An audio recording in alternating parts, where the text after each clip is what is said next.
Moi, je pleure le peuple français. Mais quand même, il est bien pour l'Afrique.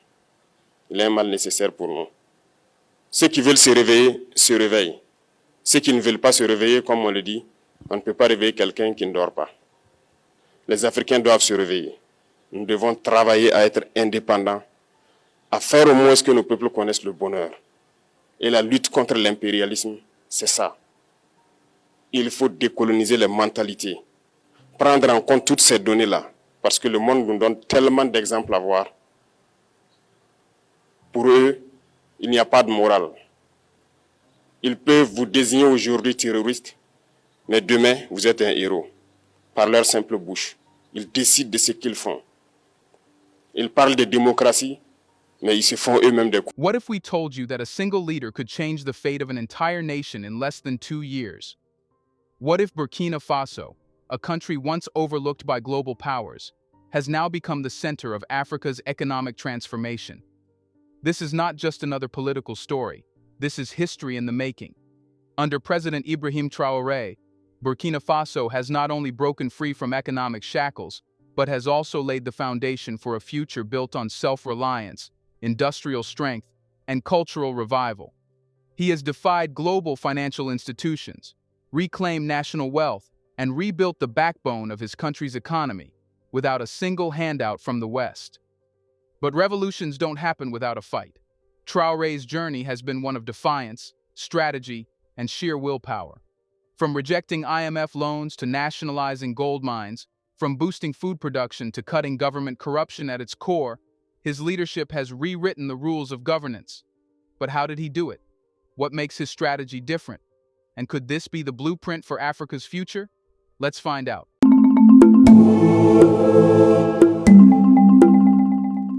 For decades, Burkina Faso, like many African nations, was trapped in a silent war. Not one fought with guns or tanks, but with debt, interest rates, and economic blackmail. It was a war waged by foreign institutions, ones that never fired a bullet but still managed to control entire economies. The International Monetary Fund (IMF) and the World Bank, those twin pillars of global finance, had held Burkina Faso in a vice grip for years. Their loans came with promises of development, but the reality was far from it. The price of their so-called assistance? Structural adjustments, austerity measures, privatization. Each loan was a contract, a deal that ensured Burkina Faso would always owe more than it could pay back. And every time the government struggled to meet its obligations, the IMF would tighten its leash, raising interest rates, forcing cuts to public services, and dictating policies that served the lenders more than the people. It was a cycle designed to keep the nation in economic chains. But then, Ibrahim Traoré came into power, and he did something no Burkinabe leader had dared to do before. He said, "No more." Traoré didn't just refuse new IMF and World Bank loans. He rejected their entire playbook. He understood the game. Once you take their money, they own you. So, instead of borrowing, he turned to self-sufficiency. At first, the financial world watched in shock. No IMF loans, no World Bank assistance. How could a small, developing nation like Burkina Faso survive without the crutch of Western financial institutions? But Traoré wasn't interested in survival. He was interested in freedom. Instead of seeking external bailouts, his government focused on paying off local debts first. In a move that shocked financial analysts, Traoré cleared millions in domestic liabilities, freeing up businesses and local banks from suffocating debt burdens. This wasn't just about money, it was about breaking the cycle of dependency. With foreign lenders kept at bay, Traoré introduced a new financial model, one that prioritized Burkinabe resources, Burkinabe workers, and Burkinabe solutions. Government projects that were once dependent on external loans were now funded through internal revenue generation.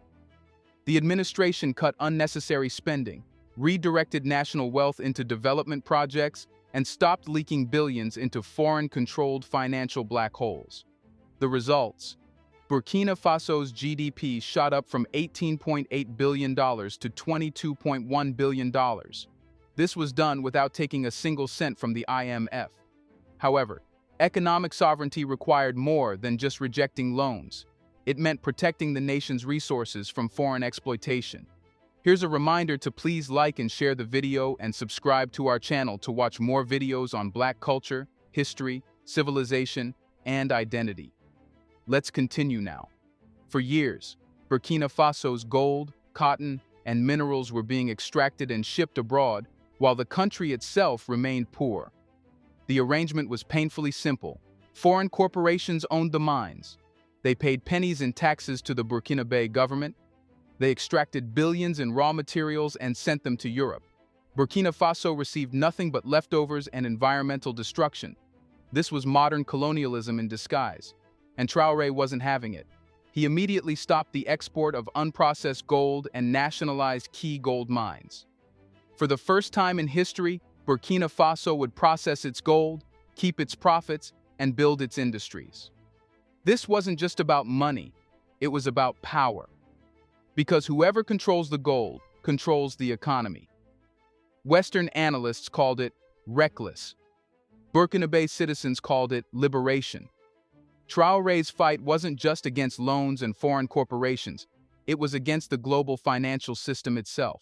For decades, Burkina Faso had been forced to operate under the CFA franc, a currency still controlled by France even after so-called independence. The CFA wasn't just a currency, it was a tool of control. Every country that used it had to store half of its foreign reserves in France's central bank. France had the power to manipulate its value, making sure its former colonies remained economically dependent. So, Traoré started moving away from the CFA. He began trade deals that didn't rely on the US dollar or the euro. He started shifting economic alliances towards BRICS nations, China, Russia, and others willing to trade without Western control. This was a direct attack on the global financial system, and the West took notice. The moment Burkina Faso stopped taking IMF loans, Western leaders panicked.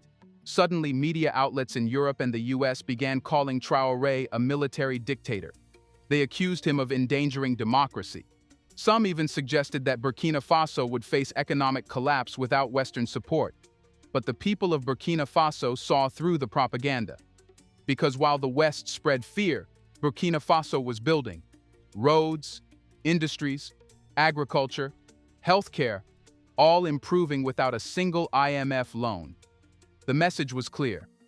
Burkina Faso doesn't need Western aid. It doesn't need Western approval. And it sure as hell doesn't need Western control. Traoré had done the impossible. He freed his nation from economic slavery. But with freedom comes responsibility. And now, Burkina Faso had to prove it could thrive on its own. And that was just the beginning. Traoré needed to make the economy strong, and one of the best ways to do it was the Industrial Revolution. Burkina Faso had always been seen as a nation of raw materials. Gold was mined but left the country unrefined. Agricultural goods were grown but processed elsewhere. Cotton was harvested but turned into fabric in distant factories. For years, the country was stuck in a cycle of production without transformation, ensuring that the real wealth, the value-added industries, remained in the hands of foreign powers. President Ibrahim Traoré saw this for what it was, a system designed to keep Burkina Faso at the bottom of the global economic chain. He refused to let that continue. Industrialization was the missing piece of the puzzle. No country had ever become truly powerful by simply selling raw materials. The nations that dominated global trade were those that produced finished goods. Traoré knew that if Burkina Faso wanted true independence, it needed to control not just its resources, but their transformation into market-ready products. This was the foundation of his boldest economic strategy yet, turning Burkina Faso from an exporter of raw goods into a hub of industrial production. Factories rose where there had once been empty land. Across the country, industries that had never existed before began taking shape. The first major step was in agriculture. The government established 2 large-scale tomato processing plants, a milestone in Burkina Faso's history. The country would no longer grow tomatoes and sell them at low prices. Now they would be turned into packaged products, purees, sauces, and canned goods that could be stored longer, sold at higher prices, and even exported. This was more than just a business decision. It was a declaration that Burkina Faso was no longer willing to be a nation of raw exports. The cotton industry was the next to transform. For decades, Burkina Faso had been one of Africa's largest cotton producers, but the cotton itself was exported in raw form to be processed abroad. It was then re-imported at sky-high prices in the form of fabric and clothing. The cycle was absurd. Burkinabe farmers worked the fields and produced some of the best cotton in the world, but saw none of the profits from the finished goods. That system came to an end when Traore spearheaded the construction of the country's second cotton processing plant. For the first time, Burkina Faso would not only grow cotton, but also manufacture textiles. The plan did not stop there. To further break free from external dependence, Traore established Burkina Faso's first national support center for artisanal cotton processing. The facility provided local craftsmen and small businesses with access to advanced machinery and training, allowing them to produce high-quality textiles without relying on expensive imports. The goal was clear. If Burkina Faso was going to wear cotton, it would be cotton made by Burkinabe hands, not foreign corporations. Infrastructure was a critical part of this transformation. Without reliable roads and transportation networks, industrialization would struggle. Factories needed to move raw materials efficiently and ship finished products both within Burkina Faso and beyond. Under Traore's leadership, a wave of infrastructure projects swept across the country. Roads that had once been narrow and crumbling were widened and repaved. Highways were constructed to connect major industrial zones with key trade hubs. The ambitious Ouagadougou-Donsin Airport project, expected to be completed in 2025, was another key component of this economic transformation.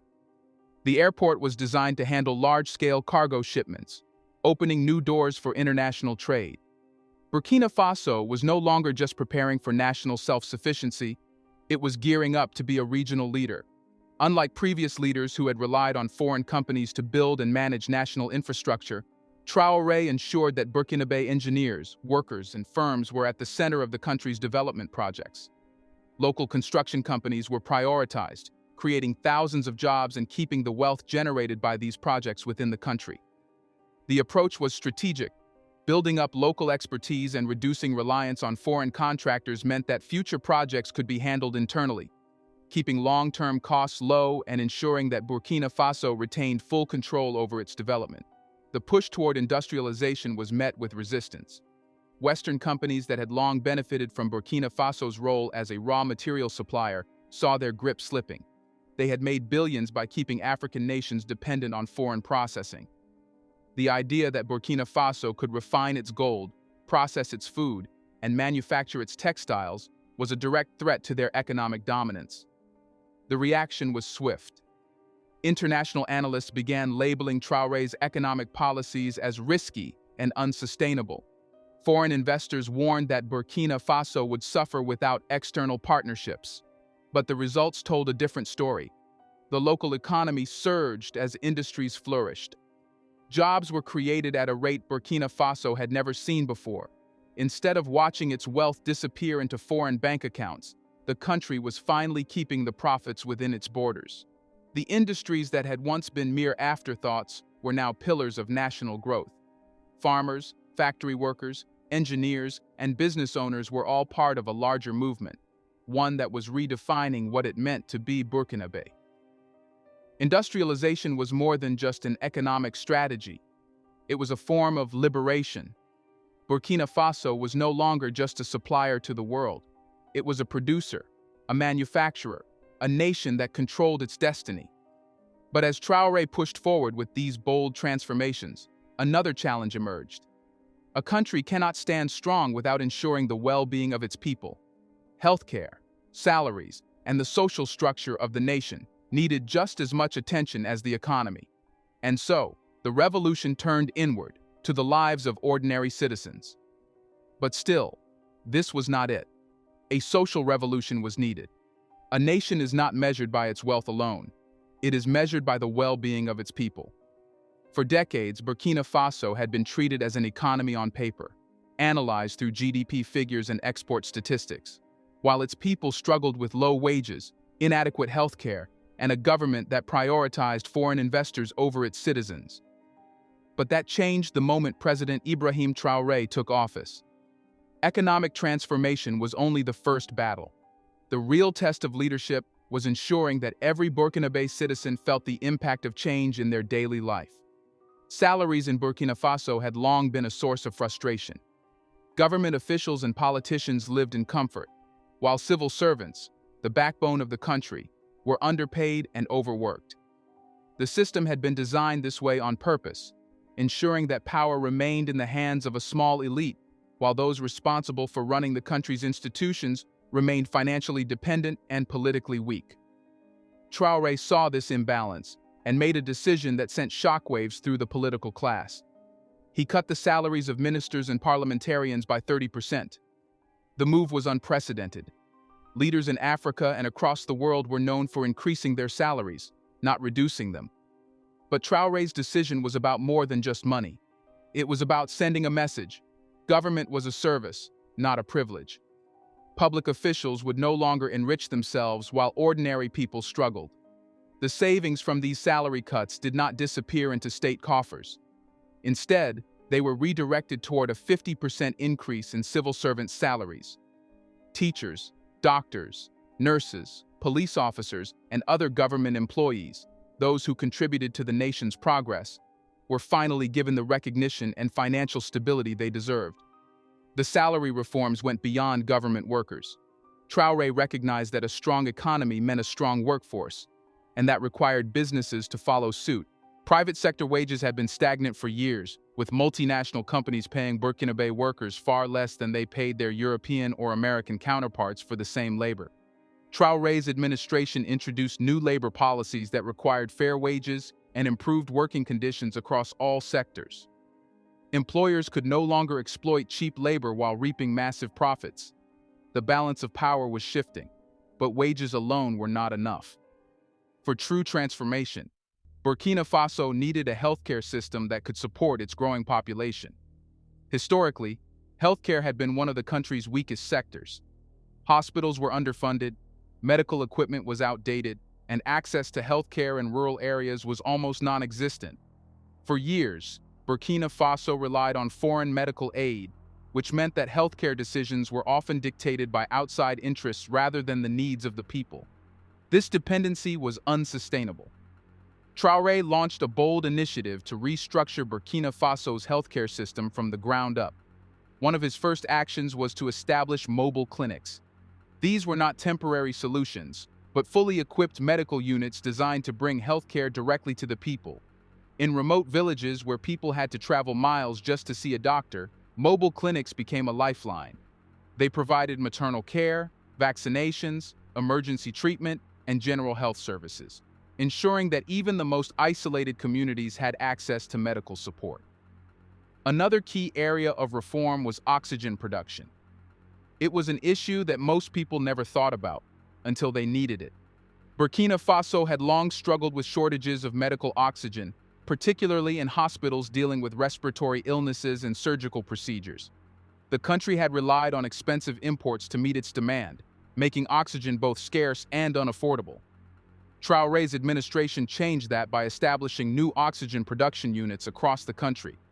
These facilities ensured that hospitals had a steady supply of life-saving oxygen, reducing both costs and dependency on foreign suppliers. The transformation of the healthcare system was not limited to equipment and infrastructure. Traore understood that a system is only as strong as the people who run it. He made medical education a national priority, expanding training programs for doctors and nurses. Scholarships were offered to students willing to commit to serving in rural areas after graduation. Foreign-trained Burkinabe doctors were encouraged to return home with competitive salaries and incentives, reversing the long-standing brain drain that had weakened the country's medical workforce. While healthcare was being rebuilt, another major shift was taking place, one that affected the very identity of Burkina Faso. Culture had long been an overlooked part of governance, but Traoré saw it as essential. His administration made a powerful statement by banning British-style legal wigs and gowns in courtrooms, replacing them with traditional Burkinabe attire. It was a symbolic yet significant move. The legal system had been shaped by colonial traditions that had little relevance to Burkina Faso's culture and values. By reclaiming its own identity in the courts, the country was making it clear that justice would no longer be dictated by foreign norms.